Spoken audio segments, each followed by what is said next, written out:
এইরকম একটা প্রশ্নের অপেক্ষায় আমরা ছিলাম। আমরা এর জাতীয় গুরুত্ব সবাই অনুধাবন করেছি, এই জন্য সবাইকে ধন্যবাদ।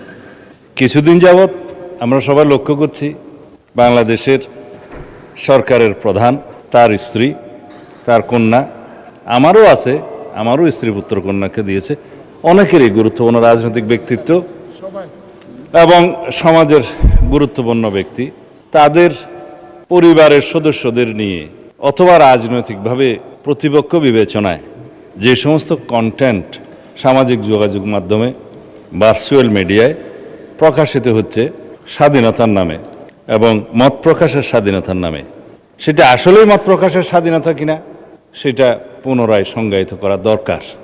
আমরা সেজন্য এই সামাজিক যোগাযোগ মাধ্যম বা যেটাতে আইনি ভাষায় আমরা বলছি cyber space, which includes everything, social communication media, virtual media সহ সব কিছু ইনক্লুড করা হবে এবং এই সংজ্ঞাগুলো নতুনভাবে সংজ্ঞায়িত হচ্ছে।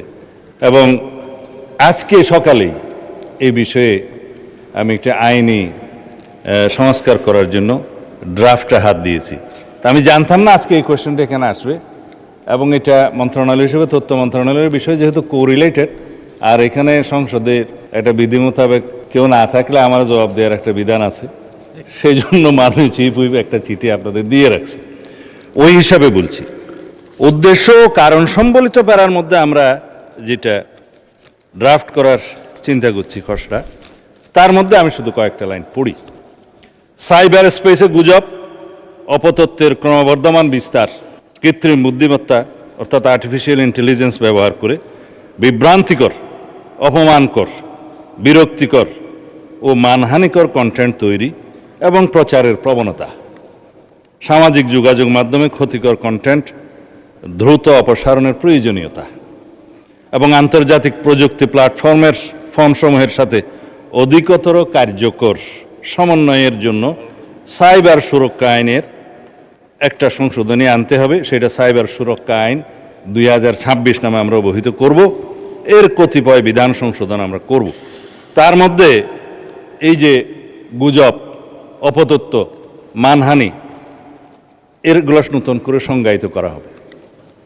এছাড়া সাইবার স্পেসে এরূপ কন্টেন্টের প্রচার প্রতিরোধের জন্য একটা নতুন ধারার শাস্তির বিধান এখানে আনা হবে। আবার আন্তর্জাতিক প্রযুক্তি প্ল্যাটফর্মসমূহের সাথে কার্যকর সমন্বয় এবং সময়সীমাভিত্তিক কন্টেন্ট অপসারণ ব্যবস্থা নিশ্চিত করার জন্য আর একটা নতুন বিধি সংযোজন করা হবে। কারণ এখন আমরা রিকোয়েস্ট করি, হয়তো 6 মাস পরে সেটা অপসারণ করে নাও করতে পারে, সেই জন্য এটা আনা।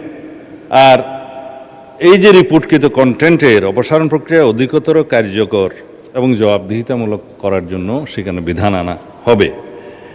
এবং আইনশৃঙ্খলা রক্ষাকারী বাহিনীর পাশাপাশি সরকারের নিকট থেকে ক্ষমতাপ্রাপ্ত অন্যান্য সংস্থাকেও আমরা এবং বাহিনীকেও এই সমস্ত তথ্য উপাত্ত অপসারণ, ব্লক এবং স্থানান্তর করবার জন্য আমরা ব্যবস্থা রাখব। সেখানে আমরা অনেক অথরিটি আছে, জাতীয় সাইবার সুরক্ষা আইনের মহাপরিচালক আছে, প্রযোজ্য ক্ষেত্রে বিটিআরসি আছে, তাদেরকে আমরা এই ক্ষমতা দিতে পারি।